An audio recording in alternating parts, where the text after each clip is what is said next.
ಕೇಳು ಮಹಾದೇವ ಮನ್ಸನ ಜೀವ ನೀ ನುಡಿಸಿ ಆಡಾಕ ಡಮರುವಾಗ್ಯವ ಯಾಕ ಶಿವಲಿಂಗ ಮಾಡುತ್ತೀ ಹಿಂಗ ಏನೇನು ಇಲ್ಲಯ್ಯ ನಮ್ಮ ಕೈಯಾಗ ಅಳವಿಸಿತಾವ ಉಳವಿಸಿತಾವ ನರಸಿದಿ ಬಾಳ ಶಿವ ಶಿವ ಶಿವ ಶಿವ ಶಿವ ಶಿವ ಶಿವ ಶಿವ ಶಿವನೇ ಹರ ಹರ ಹರ ಹರ ಹರ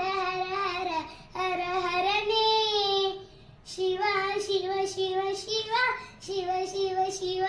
ಶಿವ ಶಿವನೇ ಹರ ಹರ ಹರ ಹರ ಹರ